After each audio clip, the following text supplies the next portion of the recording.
Fala galera, sejam bem-vindos a PQP, Performa que Pode. Eu sou o Léo Tristão e eu tô junto com o Samir Caran, meu sócio. Galera. Mais uma vez recebendo uma convidada super especial, a Camila Casotto. Ela é líder de inovação digital na Kimberly-Clark.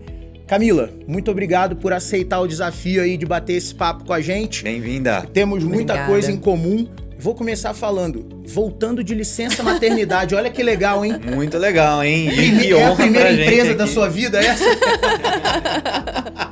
Não é a primeira, não é a primeira. E bom, primeiramente, obrigada a vocês pelo convite. Prazer. Imagina, prazer é nosso, Camila, estar aqui.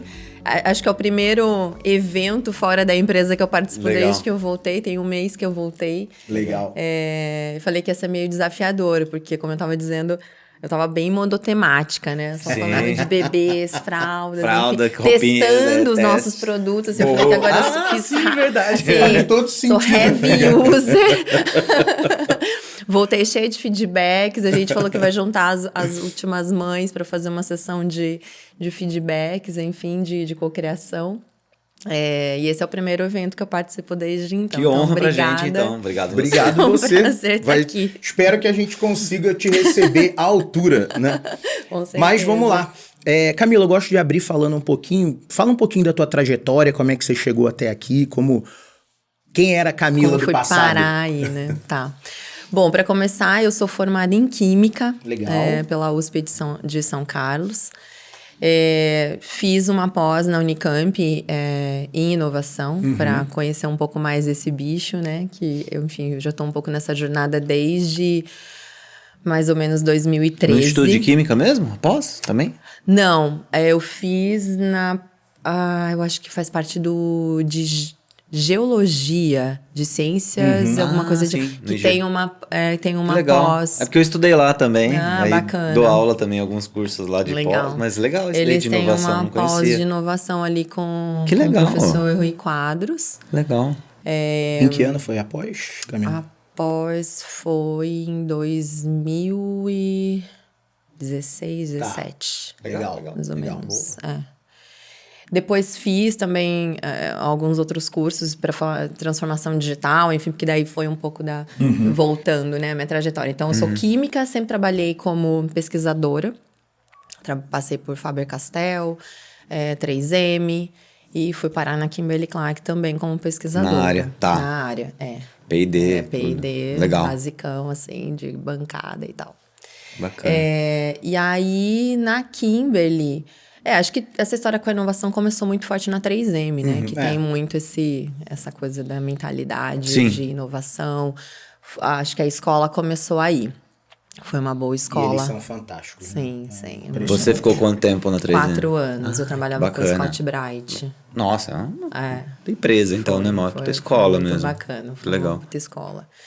E aí, na Kimberly, eu fui para trabalhar na área do que a gente chama de Family Care, que foi justamente essa parte que teve agora a aquisição da Suzano. E meu foco era muito lenços umedecidos e também produtos outsourcing, que também é um pouco do que eu fazia na 3M. E aí, em 2013, eu fui para Kimberly em 2010, em 2013, mais ou menos... Eu recebi esse convite do diretor na época para iniciar a área de inovação dentro da Kimberly, né? A gente nessa época ainda estava começando esse tema de inovação aberta, aquela coisa bem tradicional zona, né? Porque é uma empresa americana. Sempre foi super fechado. Inovação era o time que ficava mais trancado. A gente brinca, faz um paralelo de inovação aberta e inovação fechada, né? A galera ficava trancada realmente no laboratório inovando.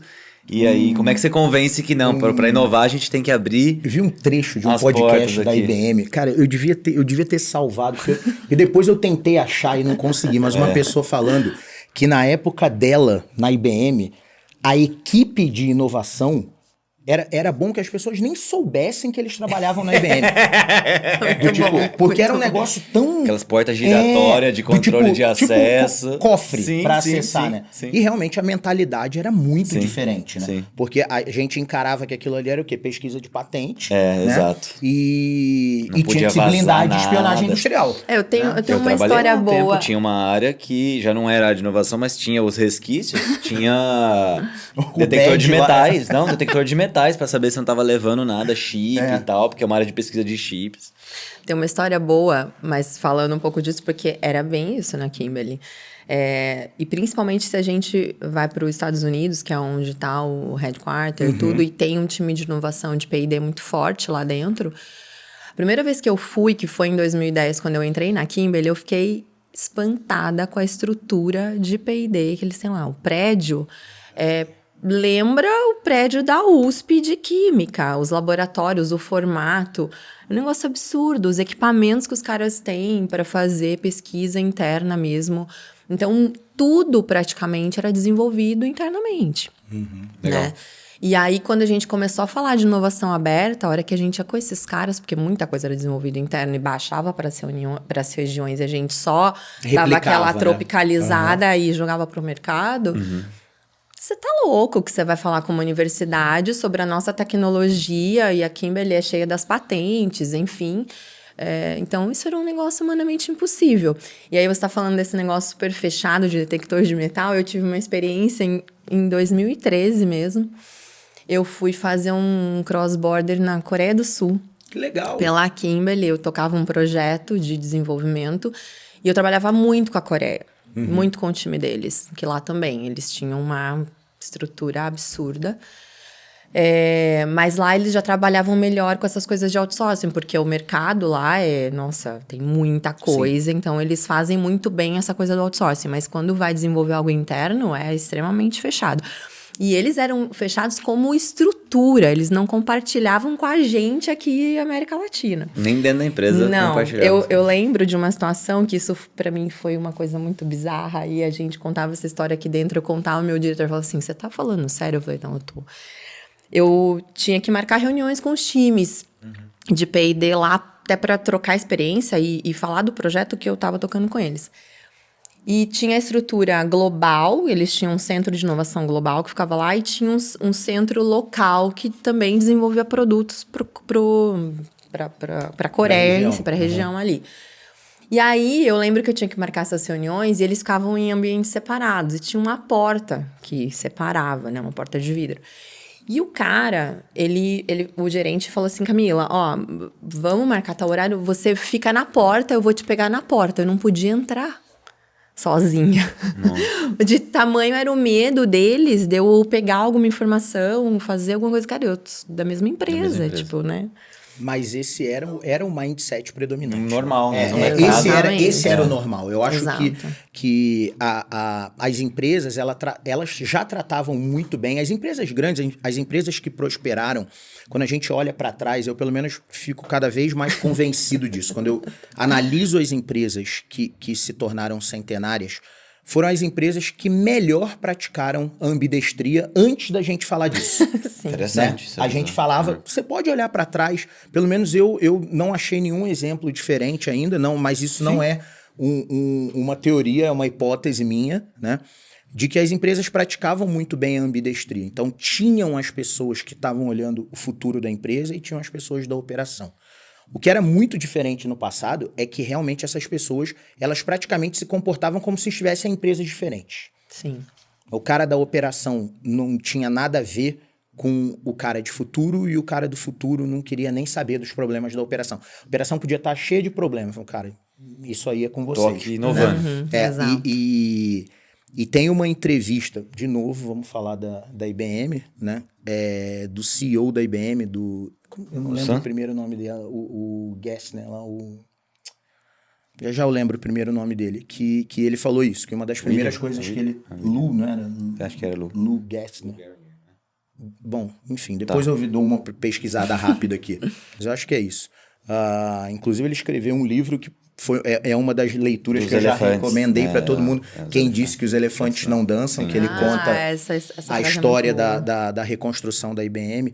Em uma entrevista, ele falou que uma das primeiras pontes que ele tentou construir, que ele falou, era tão forte culturalmente que mesmo eu na minha posição, eu não conseguia chegar lá e dar um top-down falando assim, agora a gente vai... Não, foi construir uma ponte e estimular que as pessoas passeassem nessa ponte.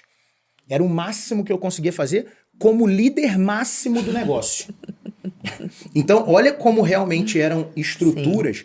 E quando a gente falou disso tudo, Camila, para voltar, quando a gente fala de Open Innovation, né?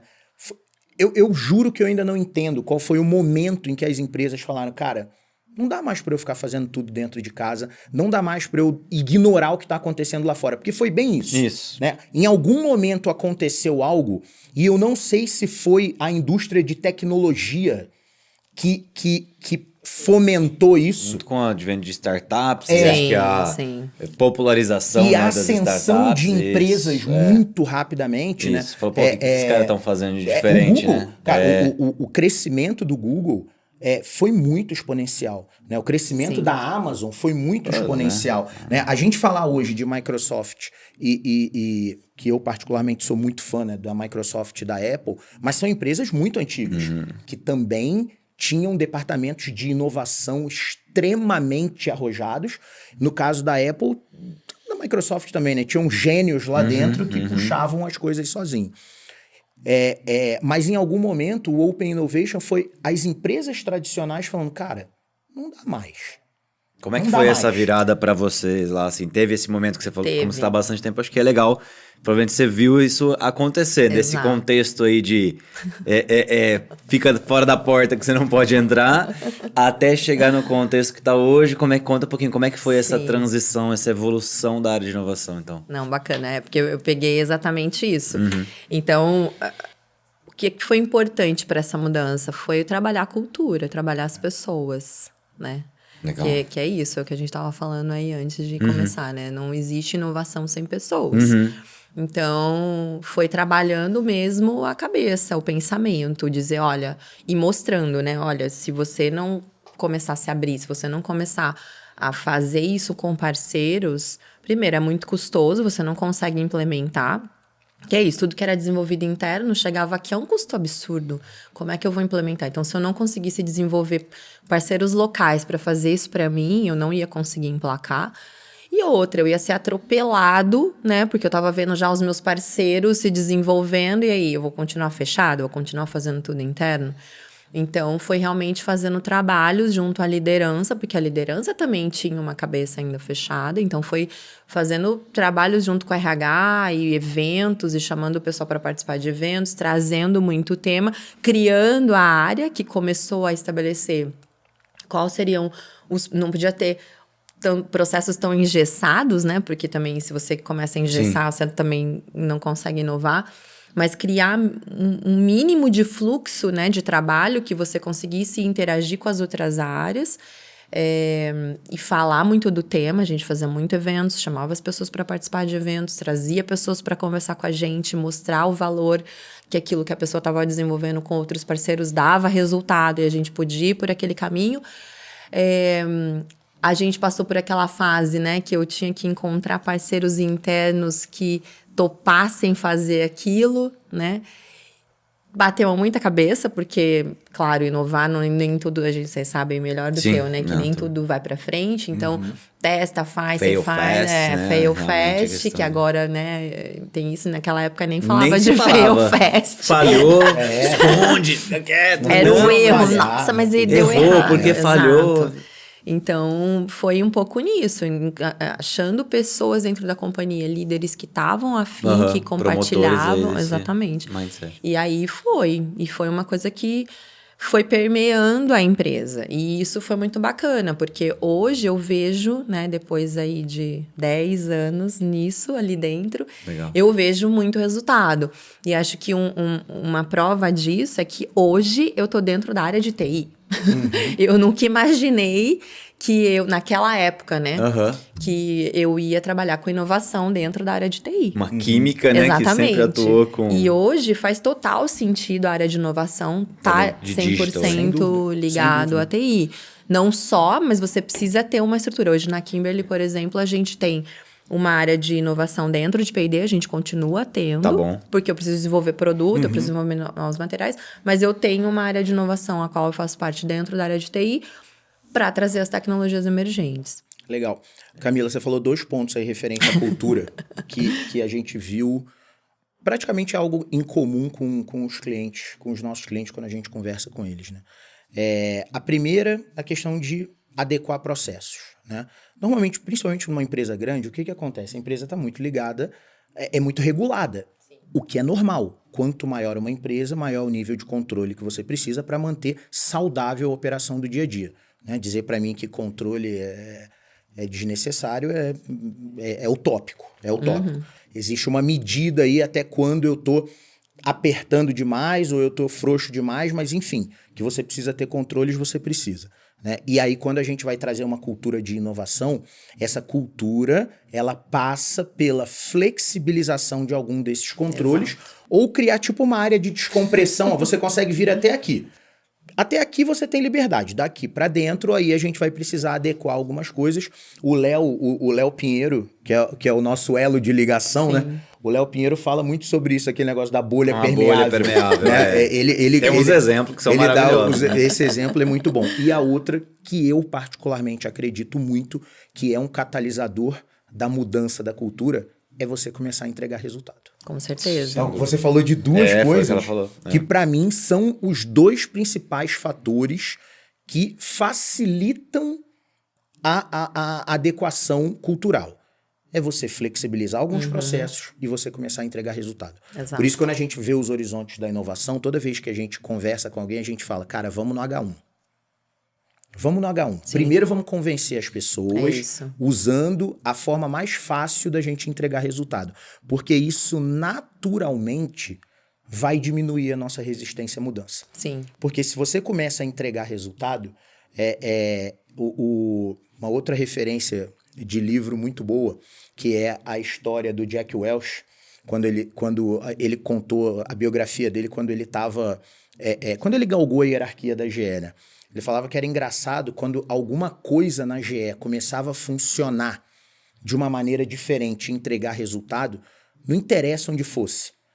Se é no Rio, em Budapeste, em Louisville, ia todo mundo da empresa, virava tipo assim, enxame. Na vitrine ali. Ver o que você está fazendo diferente para poder tentar fazer dentro de casa também. Então, o fato de entregar resultado era um baita catalisador, né, que diminuía a resistência à mudança.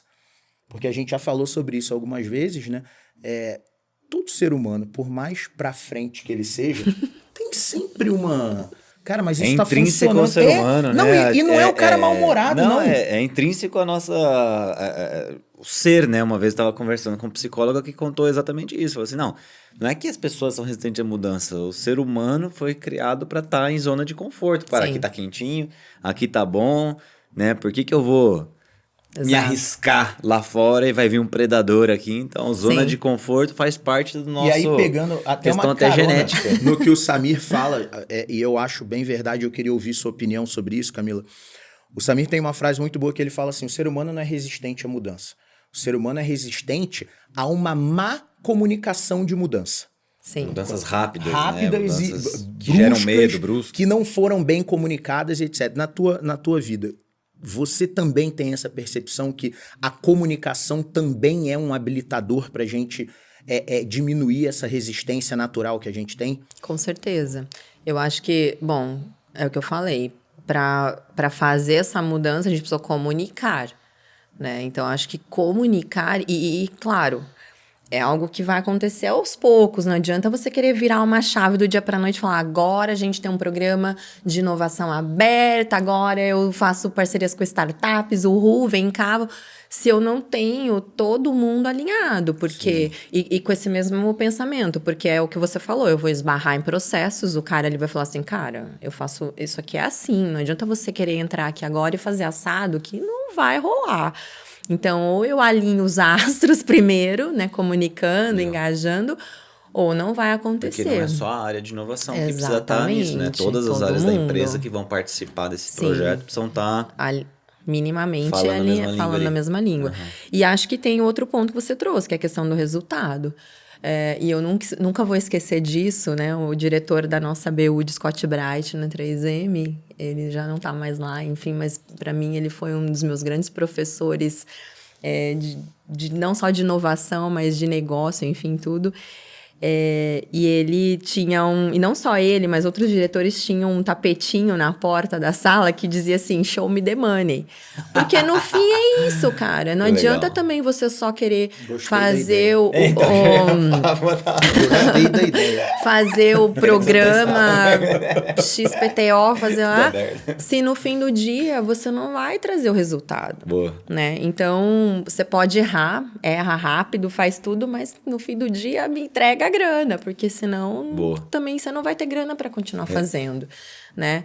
Então, esse foi também uma mudança que a gente conseguiu, que nos ajudou dentro da Kimberly, foi quando a gente conseguiu começar a apresentar resultados. E não vou dizer que todos os projetos que a gente fez, não, foram... Cara, tem... É o mínimo. 2 ou 3 cases ali que mostraram valor realmente e que nos deu... esse conforto de falar, não, então tá bom, então continua aí que vai acontecer. Eu queria te fazer uma pergunta focado realmente no Open Innovation, não sei assim qual é o estágio de maturidade, até porque a gente está conduzindo agora, inclusive com um cliente nosso grande também, uma fase inicial, está um pouco diferente, então começando a estruturar o processo, então você que já passou por isso para fazer um paralelo, você tem algum case, por exemplo, que poderia contar de sucesso nesse caso? Por exemplo, como é que foi? Foi via um hackathon? Foi uma chamada aberta? Foi um desenvolvimento de um produto em conjunto? Não sei se tem algum case que seja público que você pode contar, até para tangibilizar. Às vezes, para quem não é da área, fica falando, inovação aberta, o que é isso? Eles saem na rua, saem gritando? Não, então, não sei se você consegue explicar um pouquinho assim, um exemplo, né? De como, na prática, aplicar esse conceito e gerar algum projeto de resultado, por exemplo. Legal, tem sim. Em 2020, mais ou menos, a gente tá falando, eu tô comentando que a área surgiu lá em 2013, né? Desculpa, 7 anos. E aí eu tô falando de um case que aconteceu em 2020. A gente fez o nosso primeiro programa oficial com startups, que a gente chamou de KC Conecta. Legal. E aí, a gente colocou 10 desafios abertos. Tá bom. Onde as startups... aquele modelo, né? Tem um edital site, aberto. um edital, as startups se candidatavam. Legal. E foi um case que deu muito certo. A gente agora tá escalando ele para América Latina. Que legal. Que foi... Qual que era o tema, né? Que a gente tinha o problema. A gente tinha um tema com logística das chamadas das transportadoras. Então, os caminhoneiros que tinham que transportar os nossos produtos... Eles tinham que acessar o nosso terceiro, que prestava serviço, de falar, eu não consegui entregar, vai voltar, blá, blá, blá. E só esse tempo de chamada era muito, a gente tinha muito desperdício de tempo. Exatamente. Exato, dinheiro. O show me the money vai pro ralo. Legal. Então, a gente tinha esse tema. E aí, qual foi a solução? Desenvolver um bot, que a gente chama hoje de KimBot, que ele praticamente substituiu essa empresa terceira. Legal. E o caminhoneiro, ele fala com esse botzinho e resolve. Então, assim, as ocorrências que levavam, sei lá, dias para serem resolvidas, às vezes, passou a serem resolvidas... Ali na hora, Na hora, exatamente. Uau, que legal. E a gente teve uma redução de custo, de 40%. Foi muito legal. E esse bot foi uma startup externa que desenvolveu via essa chamada, essa parceria. Que legal. Exatamente. E aí eu não sei se isso também, de novo, fica à vontade, né? O que você puder compartilhar ou não. Mas só curiosidade realmente. Sim. Depois o que aconteceu com o produto? Isso é um produto externo ou foi internalizado, por exemplo? Isso foi internalizado. Na verdade, a startup continua com a gente. Tá bom. Mas a gente não...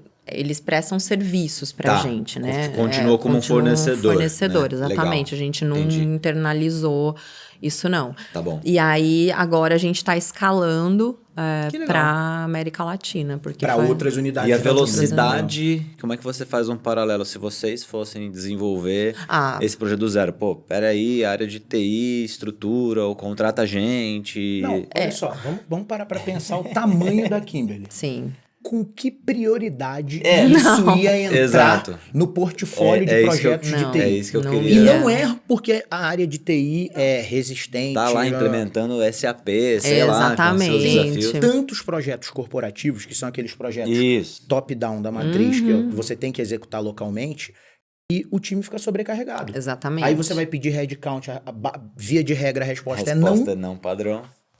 Todo ano eu tenho que diminuir o CAPEX e o OPEX em X%, e aí? Como que eu toco o projeto? Não toca, né? Então, assim, e a gente ainda tá falando de uma tecnologia super high-tech, é um bot, que hoje já tá super, né, consolidado. Mas pra época foi um feito, e com certeza, internamente, a gente entraria na fila e não seria prioridade. Isso a gente acaba vendo que a área de inovação acaba servindo como gargalo para uma série dessas... Servindo como gargalo, não, perdão. Acaba servindo como válvula de escape de vários pequenos projetos do dia a dia que a área de TI acaba não tendo braço para tocar. Então, por isso, quando você fala para mim, pô, Léo, hoje eu tô dentro da área de TI, isso para mim faz muito sentido. Faz muito sentido. Então, vocês não fazem, obviamente, mais inovação só de produto, nessa área, inovação de serviço, de processos, qualquer tipo de inovação. Exatamente. E a minha... Pro cliente também. Pro cliente também. Então, a minha área hoje, ela acaba sendo cross para toda a companhia. Legal. Então, eu atendo, claro, a minha prioridade são as áreas de negócio, porque a gente hoje tem 2 plataformas que rodam. Uma delas roda e-commerce, que é a Mais Abraços, que é onde eu tenho... O produto é um serviço que é um chá de bebê, né? Eu consigo fazer meu chá de bebê lá dentro. Então, ao invés de eu receber aquele milhões de pacotes de fraldas e estocar na minha casa, eu consigo os vouchers, que aí eu não preciso trocar só. O tamanho muda, né? Você tá recente, né? Sabe como é que é? Eu, por exemplo, perdi um monte de... exatamente. Eu não fiz meu chá lá, me ferrei, enfim. Bom exemplo, não faça o pessoal não chá de bebê. O produto, se ferrou, enfim. Pede fralda, vai lá no site. Enfim. Como é que chama o produto? Chama Mais Abraços. Mais Abraços. Entra lá, pô, tá grávida. Exatamente. Né? Faça seu chá lá. Boa. Não fiz por quê? Até me explicando, né? Porque a minha família é toda do interior e o chá foi focado neles. Então, assim, para meus avós, para minha mãe, pra lá e comprar, não ia funcionar. Tá então, aí uma oportunidade de pivotar, né? Exatamente. Boa. Pivotar ou adicionar mais uma feature. Pivotar, eu digo, evoluir o produto. Uma feature de festas reais. Como você atinge quem não é digitalizado, exatamente, né? Exatamente. Boa, legal. Excelente exemplo. Vou anotar o vídeo. Como atingir? Tá vendo como você realmente... Um problema. Tem vários feedbacks para conversar com a galera. Mas adorei o exemplo que você deu de inovação aberta, obrigado. Não sei se a gente já contou aqui, agora eu não lembro aquele case da Disney, onde a gente estava conversando. Não sei se você conhece os filmes novos da Disney, que quando eles foram desenvolver ali a nova trilogia, eles estavam querendo atualizar o R2-D2, né? O robozinho, da década de... sei lá quando, né? 70, 80, né? Dos primeiros filmes, né? Muito antigo. Então, o que a gente pode fazer? Aí tava lá, Disney faz filme, etc, né? Mas eles queriam algo revolucionário. E aí foram pesquisar, fizeram o quê? Cara, inovação aberta. E aí viram uma empresa que já estava desenvolvendo rodas, né? Para carros, que aquelas rodas 360. Tá. Né? Que a roda gira em todos os eixos. E aí eles fizeram o quê? Cara, inovação aberta. Vamos fazer uma parceria e virou o BB-8, né? Que é o robozinho que ele realmente tem a tecnologia que roda. Imagina se a Disney fosse realmente desenvolver esse produto do zero. Quantos anos a outra empresa já estava trabalhando com aquele produto de inovação e ela não estava fazendo para filmes, né? Ela estava fazendo, né, para carro, né? Estava pesquisando, desenvolvendo para aplicações reais, né? Não era para ficção e nem para cinema. Então, esse contexto, agora eu não lembro se eles compraram a empresa ou fizeram uma parceria, enfim, mas fizeram realmente exatamente esse processo. Cara, inovação aberta é isso. É você conectar, né? Você co-criar e colaborar. Exato. Cara, algo que não estava sendo pensado para aquele caso de uso e uma necessidade aqui que se eu fosse fazer sozinho ia demorar muito tempo, não ia nem dar tempo de fazer os filmes, né? Ou ia ficar com uma qualidade muito menor. Então, eu acredito muito nisso, sabe? Em colaboração, em co-criação. E aí volta aquele paralelo. Cara, como que a gente ia conseguir atingir esse nível de colaboração trancado no cofre? Esquece. Impossível, né? Então eu acho que é um trabalho nosso aqui catequizar também, né? Quem ainda, né, resiste à mudança com esses cases de sucesso, né? Com esses exemplos que fica claro que dá resultado. E antigamente, por que as áreas de inovação eram grandes? Essa galera que ficava isolada no escritório, para aumentar o repertório. Porque como você não sim, tinha... não podia Você falar não podia com ninguém. conversar com ninguém. Boa, Léo. Você tinha que ter Todo mundo. É que todo mundo é muita junta, né? Mas você tinha que ter uma pluralidade todo de mundo dentro de conhecimentos, casa, todo mundo tinha que estar na trancado. área de inovação, não podia ficar acessando outras Aí áreas. o custo das áreas de inovação era Absurdo. muito grande, né? E aí o que... inovar é caro. Exatamente. Sim, inovar era muito caro, porque era uma atividade praticamente centrada em pessoas, né? Então ela era intensiva em OPEX e ela era intensiva em CAPEX, porque tudo que é novidade, máquina, equipamento, insumo, é caro. Tinha que comprar, tinha que estar dentro de casa. Era tudo seu. Podia usar de fora. Era tudo seu. Entendi. Então, realmente, o custo das áreas de inovação das empresas era muito grande. Mas todos eles se mostraram muito válidos. Né? E eu costumo brincar, eu falo, gente, empresa que não investe, morre. Não tem jeito. Não tem outro fim, não tem outra saída, né? Camila, voltando, agora falando um pouco de você, né? Você entrou na Kimberly já tem quase 14 anos, né? Você entrou numa função e hoje você é líder. Então você é líder de uma área de inovação. Como você vê a principal ou as principais diferenças, assim, o que te chama mais atenção de quando você estava na Kimberly trabalhando com inovação e agora que você lidera as pessoas que trabalham com inovação? O que você acha que mudou e onde você teve que crescer para chegar nessa posição? Pergunta difícil. Desculpa, cara. Não, É que agora a gente tem pauta, galera. Olha que chique. A gente agora tem uma pauta pra incentivar. Por isso que eu não fazia pergunta... Se você não usar, a Cris vai brigar com você. Por isso Então que eu é não fazia bom usar pergunta mesmo. inteligente antes.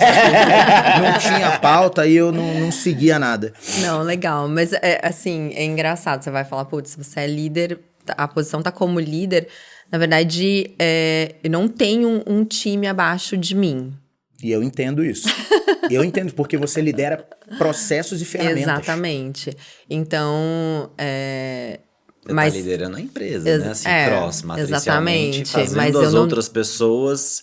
Você precisa que as outras Exatamente. pessoas ajam e Façam- se comportem, e façam e participem, Exato. mesmo sem uma liderança hierárquica. Né? Eu acho que é um Exatamente. pouco isso. Como influenciar pessoas, o que você vê que é o principal desafio nessa questão, nessa liderança Sim. de realmente puxar o trem da inovação. Sim, exatamente. Não, então, eu acho que a diferença é um pouco... Antes, né, ainda mais quando eu era pesquisadora, era muito execução dos projetos, né? E hoje passa muito mais por isso que você comentou. Como eu influencio. Porque muitas vezes eu não vou... Aliás, na maioria das vezes eu não vou executar. Eu funciono como um hub ali dentro, né? Então, como eu vou conectar as pessoas certas e influenciar para que elas façam, para que elas executem aquele projeto, né? E agora, com esse outro desafio, que eu tenho todo um processo de TI, né? Principalmente quando a gente fala de tecnologias aí digitais, de segurança, né? Toda essa parte, principalmente segurança, né? De dados, enfim, que tem que acontecer também. E às vezes tem todo um tempo, vira uma barreira também interna, mas como é que você influencia para que aquilo aconteça bem, né? Mas sem fugir dos processos. Mas num tempo, talvez, ali mais hábil para você conseguir lançar alguma coisa no mercado. Mas então eu vejo que a mudança foi justamente de sair dessa parte de execução e tomar aquilo para si, né?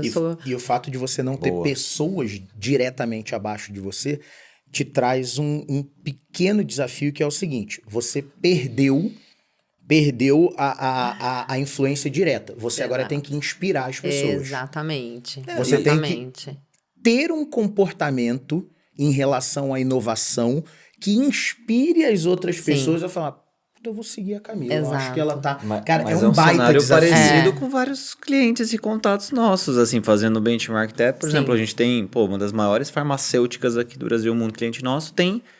A área de inovação é uma pessoa. Brasil. No Brasil. Não, Aí isso é tem uma super pessoa comum. Latam, tem uma pessoa... Sim, mas Isso Brasil... é super comum. Ele que lidera. A gente tem... outro dia entrevistamos aqui o Guilherme também, da ThyssenKrupp, aqui, que veio aqui falar com a gente. Também é uma área super enxuta, Sim. né? Então, acho que comum algo isso. justamente que corrobora com o que você falou. inovar, você precisa conectar outras pessoas, outras Sim. empresas, parceiros de negócio, né? Fornecedores, startups. Muito mais do que ter aquelas grandes áreas onde todo mundo... Não, só a gente pode inovar. Né? Eu tenho até um paralelo que eu faço também há bastante tempo atrás, né? Na época eu trabalhava com logística, né? Também, por seu desafio, mais de 10 anos atrás. E aí, assim, tinha lá fora esse desafio. A galera falava assim, tinha algumas pessoas que defendiam que as pessoas ali não era nem uma área de inovação, eram pessoas que estavam ali olhando melhoria contínua, né? Agentes de melhoria contínua, que estavam pensando em novas soluções, processos, sei lá, tinha que estar na operação, dentro, respondendo para o gerente do site, gerente de operações, e tinham pessoas que achavam que elas tinham que estar fora, né? Porque, assim, se você está dentro... Era um dilema. Se você está dentro da operação, a operação suga. Se te engole. Seu tempo te engole. Exato. Cara, caminhão Operação parado buraco ali, corre. Não, mas eu sou da inovação. Não quero nem saber de quem que você é. Vai lá e ajuda a resolver. Exato. Bate caixa, sei lá o que for, né? Brincadeiras à parte, mas mesmo de tecnologia era drenado, né? E aí, se você tava muito desconectado, o que podia acontecer? Cara, você não entender ali das dores, né? Exato. Renovar é resolver problemas. Então, se você não sabe quais são os problemas... E aí o pessoal, inclusive, tinha uma história de uma pessoa que já estava há muito tempo, fazia isso muito bem, e ele veio da operação e aí assumiu esse desafio. Pô, é o ideal, né? Porque a pessoa que conhece super bem ali as dores, tarará, assumiu o desafio, foi para uma cadeira e aí resolveu. Que ele mesmo me reportou, começou a acontecer. Ele falou, Samir, sabe o que acontece? Eu percebo que eu tenho que, de vez em quando, ir lá mergulhar, respirar um pouco desse ar e voltar. É como se fosse um mergulhador, sabe? Que vai, explora, mas ele tem que voltar à superfície e fazer isso o tempo todo. Por quê? Ele ficou um tempo sem fazer esse mergulho, ele começou a perceber que ele estava desatualizado. As dores que ele achava, ou que tinha lá atrás, já não eram mais o dia a dia. A operação mudou, evoluiu. Ele falou, caramba. Então, assim, foi ele que trouxe esse insight, sabe? De não é nenhum nem outro, é a famosa ambidestria, né? O equilíbrio. E isso nem se falava desse nome, por isso que eu tô te falando. Isso tem 14 anos atrás e ele me trouxe esse insight já. Né? Era um belga, né? Falou lá fora, porque ele veio de lá para trazer essa tecnologia para o Brasil e falava exatamente isso. O segredo para dar certo é você ter essa figura que possa navegar entre as áreas. Que possa mergulhar, ir lá, sentir os dores, ficar uma semana, ajudar a entender.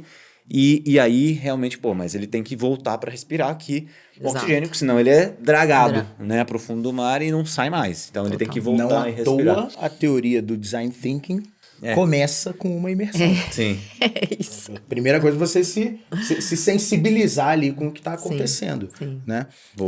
Isso realmente faz todo sentido. Você dá aula também, pelo que eu estava vendo? Como é que tá? Na verdade, eu já dei, mas hoje não mais. Legal. E foi uma experiência muito bacana, assim, foi algo bem pontual. Mas é uma experiência incrível, assim, né? Primeiro, eu gosto de estar com pessoas, então acho que a troca é muito bacana. E quando você fala ainda desse tema, né, de inovação, todo mundo gosta de conversar, é algo que empolga, e as pessoas têm cases, compartilham as dores, né? Então acho que você aprende muito também. Né? Eu ia perguntar, você acha que aprendeu mais ou ensinou mais? Porque eu acho que eu aprendi mais, com certeza. E, cara, falo que é até um pouco injusto, né? Porque sinto às vezes que a gente tá aprendendo tanto quanto até mais passando conhecimento. Porque você se obriga a se atualizar, né? Você tá ali o tempo todo se atualizando, indo atrás.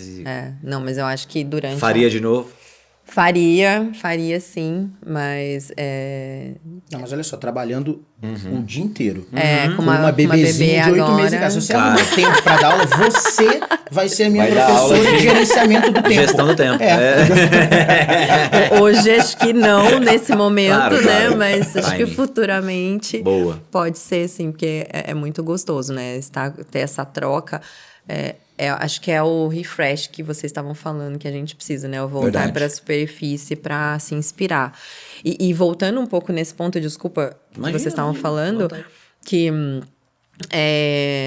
essa questão do mergulhar, né, nos problemas, que eu acho que é um desafio muito grande, que é o se apaixonar pelo problema, né? E você também, voltando também na atitude que muda, é a questão do ser intraempreendedor, né? Porque você tem que ir lá, entender o problema e, primeiro, ajudar a pessoa a ver que aquilo é um problema, porque às vezes ela não enxerga aquilo como um problema, ela tá tão bitolada naquilo. Não, e ela te arrumou um workaround tão eficiente que já realmente aquilo não é um problema. Já acostumou, né? Já virou condição. Tipo, mas isso aqui tá de boa, eu faço isso. O processo é isso. Não. Entenda que você criou um processo. Você criou uma maneira de desviar disso. Exato. Faz todo sentido. Sensibilizar quem vive o problema. E depois você vender aquilo, né? Porque como é que você convence também que aquelas soluções que você achou pode realmente trazer algum benefício para ela. Então, eu acho que essa atitude intraempreendedora é super importante também, né? Essa é um pouco da diferença que... Acabou de falar duas coisas que a gente defende de noite. Apaixone-se pelo problema. Apaixone-se pelo problema e seja o intraempreendedor, né? Sim. Eu, muito antes de eu empreender, né, eu era um intraempreendedor, só que eu não sabia, né? Como não se falava nisso, para mim, eu só estava executando meu trabalho, mas do tipo assim, eu não tinha um nome. E as tarefas repetitivas me incomodavam muito. Tudo que era repetitivo me incomodava muito. E eu era o cara chato, mas eu era chato, mas eu sei ser chato. Meu filho tem uma frase ótima, né? Que ele fala, pai, você é chato, você gosta de ser chato e você sabe ser chato. Então, quando eu resolvo ser chato, eu sou bom nisso. E eu questionava, mas por que a gente faz isso? Porque, não, era assim. Não. Ok, não era, é assim. Eu estou vendo que é assim. Quero saber por quê. E esses questionamentos, esse é um dos pensamentos do intraempreendedor. É aquele leve inconformismo. Né? Tipo assim, será que não dá para melhorar? Será que não dá para melhorar? Né? Então, e nesse tema, e nessa questão de engajar outras pessoas, né? Que aí eu queria até pegar um gancho para a gente continuar a nossa conversa, né? Quando a gente tem esse papel de líder, do tipo, não aquela liderança direta, não é a liderança por ascendência, é a liderança por afinidade, você precisa engajar as pessoas. Exato. Não tem jeito. Você vai ter que engajar a galera no tema da inovação. Você como líder, o que você acha, Camila? E aí não tem certo ou errado, é uma questão do teu ponto de vista, né? O que você acha que é um ambiente propício para a gente conseguir engajar as equipes? Até onde é seu papel, até onde é o papel da empresa e até onde é o papel do outro. Sim.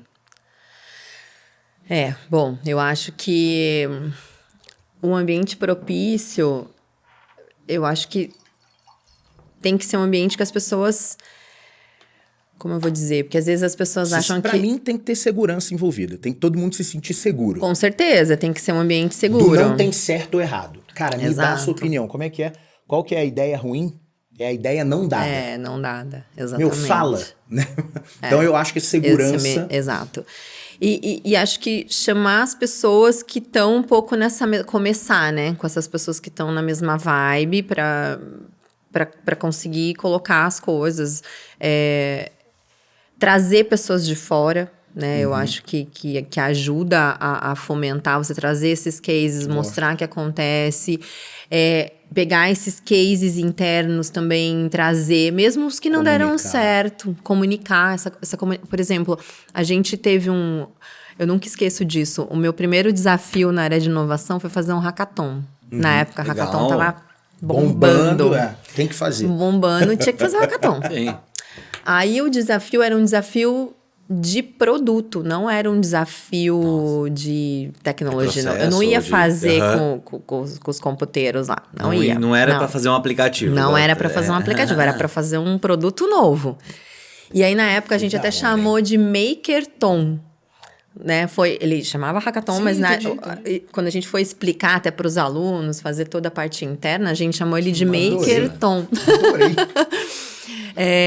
E foi muito bacana. Você vai me perguntar, você trouxe um super resultado? Não, eu não trouxe nada. O projeto não foi implementado. A gente chegou em soluções super bacanas, mas nada que realmente era viável e que ia me dar o show me the money. Tá? Mas o que a gente aprendeu com isso? Assim, muita coisa. E porque vocês estão falando do inspirar, do engajar, foi um ambiente riquíssimo. Por quê? A gente teve todo um trabalho.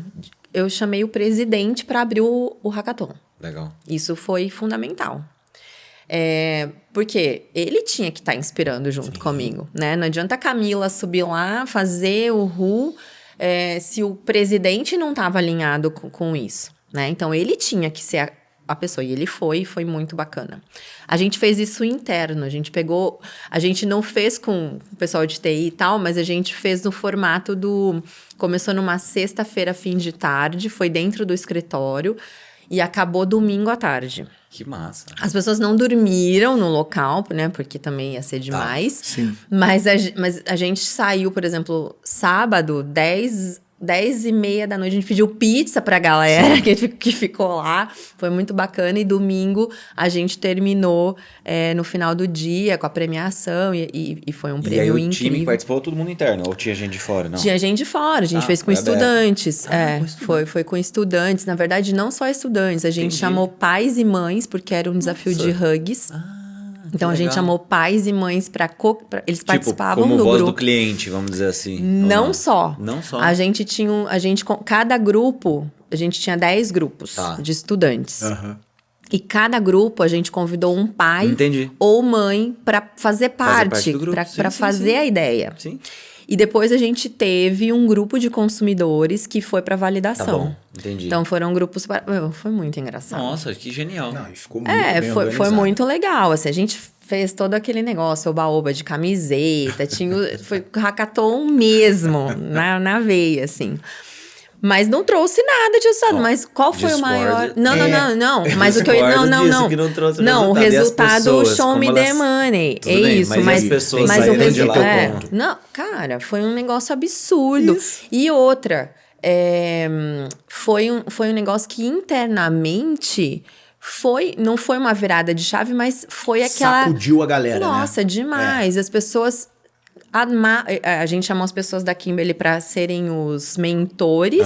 A gente tinha mentores externos também, porque tinha toda a parte do Process Design Thinking, toda a parte lá do Canvas, enfim. Sim.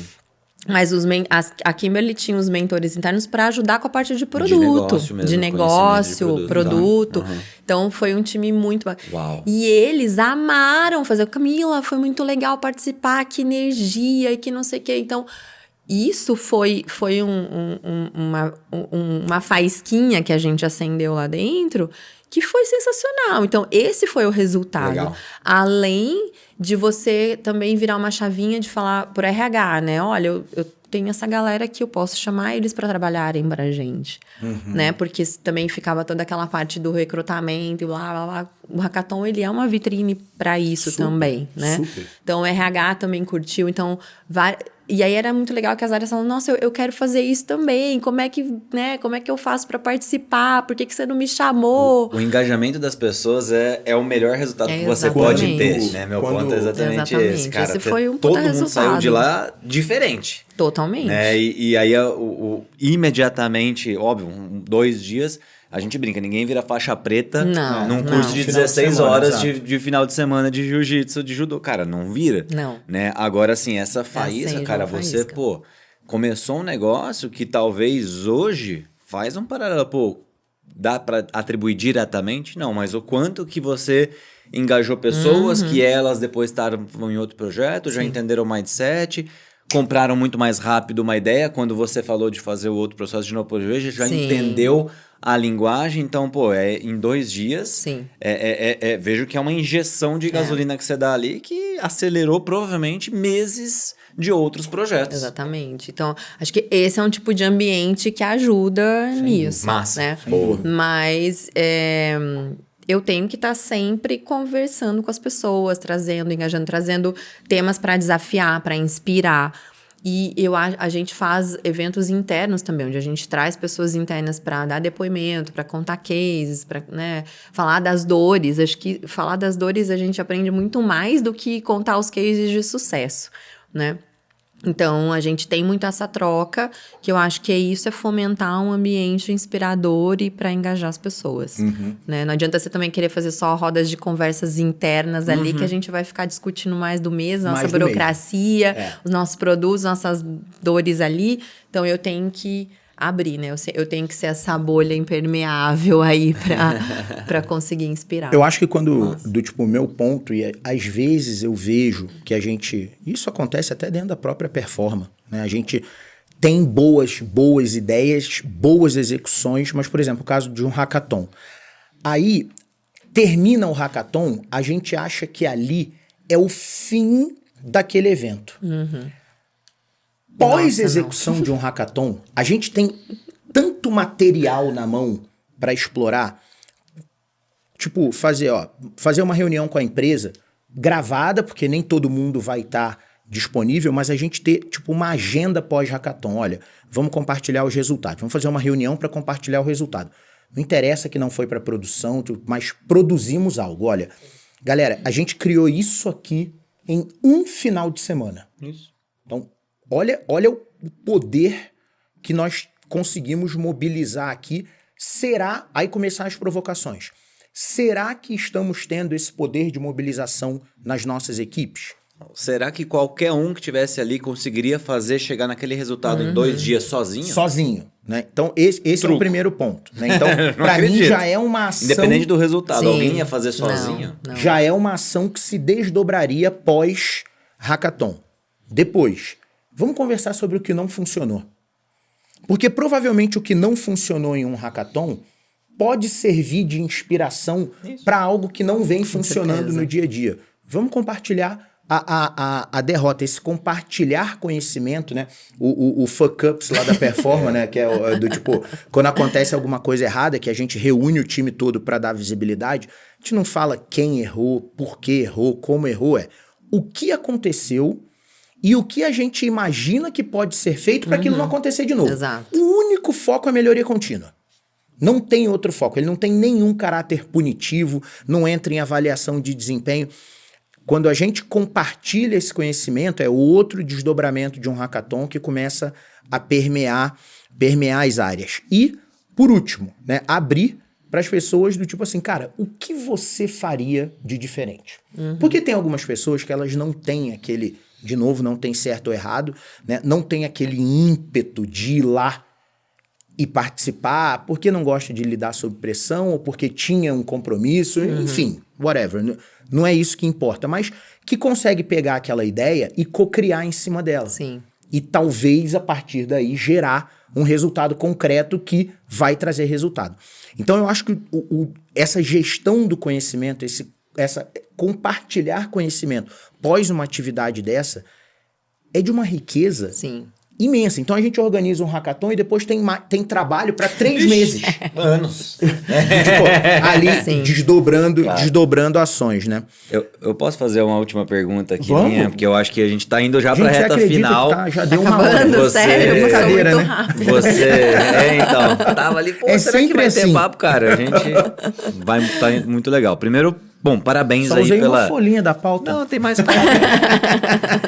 Primeiro, parabéns aí pela trajetória. Obrigada. Eu acho que não Incrível. é um desafio fácil, né? Cara, estruturar uma área que de inovação é liderar e influenciar pessoas. E por mais que o nome às vezes é legal, né? O pessoal gosta, nossa, que nome bacana, não sei o quê. A gente sabe, né, o dia a dia, o quanto que é um trabalho de formiguinha, né? Então, parabéns pela resiliência.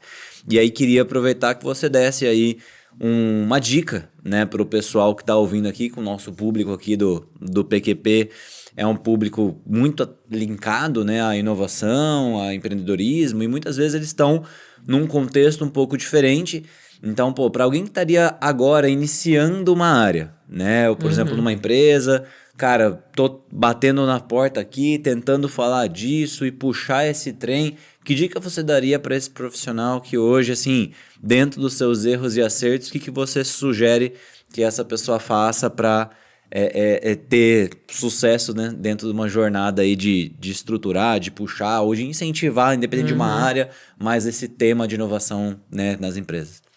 Bom, eu acho que a primeira dica é construa um bom networking, né? Eu acho que a inovação traz isso, né? Se você não tem pessoas junto com você, você não vai fazer nada sozinho. Mesmo que você seja aquele líder sozinho, a área, né? Líder, uma pessoa única. Não se tranque no calabouço. Não se tranque no calabouço. Acho que dentro da empresa, networking ou fora eu também? acho que dentro e fora. Boa. Acho não, a certeza. Tem que ter um bom relacionamento interno do intraempreendedorismo para você conseguir fazer esse intraempreendedorismo. E fora nem se fale. Legal. Né? Participe das comunidades. Grupos a gente sabe que tem grupos milhares, né? Conheça do ecossistema, porque tem muita coisa rica, né, pra gente conversar e trocar ideia, converse sobre os erros, né, aprenda com os erros dos outros. Então eu acho que eu começaria construindo uma boa rede de relacionamentos, porque são as pessoas que vão te ajudar a fazer a mudança, né? Então, se você não... E você tem que trazer pessoas de fora para contar as histórias ali dentro. Se você não tem cases internos, nada ainda para compartilhar, nem de erros, você tem que trazer pessoas de fora para dar esse respiro, né? Para inspirar, para engajar. Então, eu acho que passa por isso primeiro. Então, essa é a primeira dica. Se venha com mais gente, né? Legal. E eu acho que depois é trabalhar essa questão do intraempreendedorismo, né? Como é que você convence, como é que você vende que aquilo pode ser bom, né? E tem que convencer que sim, pode dar errado, né? E deixar claro isso, que não é que vai ser 100% de certeza que aquilo vai dar certo, mas assim, se eu errar, é o caso do hackathon, eu não vou perder. Tudo bem, eu posso botar uma grana ali que vai perder, mas não vai perder, porque você está construindo o engajamento interno, você está trazendo conhecimento para a empresa, está inspirando as pessoas. Gerando repertório. Exatamente. Então, aquilo não é perdido, né? Não vai trazer talvez o retorno que você esperava. Mas ela vai trazer inspiração e tudo que a gente já conhece. Então, para mim, maravilhoso. Acho que é isso. Pessoas. E nessas pessoas, conta com a gente, né? Obrigada. Eu acho que agora você tem muito também a compartilhar, né? A gente tem também histórias boas, pessoal. Fica a dica aí. Mantenha o contato, Obrigada. Vamos deixar os contatos aqui no vídeo também, né? Então, para quem quiser entrar em contato... Fiquem à vontade, adoro conversar, tomar café. E nem falamos da maternidade que estava na minha pauta. Pode ser próximo episódio, pode me chamar, adorei participar. Camila, legal. Obrigado por ter dedicado seu tempo aí a esse bate-papo com a gente, foi super legal. Foi tão bom quanto eu esperava que fosse ser. E o tempo passou super rápido, você viu, né? Vou, nem percebi. Obrigado. Não doeu, obrigada. E você que tá aí, ficou até o final, já sabe aquele rolê todo, curte, compartilha, ativa o sininho, se inscreve no canal. Lembra, galera, que quanto mais vocês interagem com o vídeo, mais vocês aumentam o alcance dele. O nosso objetivo é justamente esse, compartilhar um pouco de conhecimento com quem está precisando ou quer ouvir mais sobre tecnologia, empreendedorismo e inovação. Beleza? Galera, obrigado. PQP, performa que pode. Porque você pode performar. Um abraço, galera. Valeu. Valeu. Fui.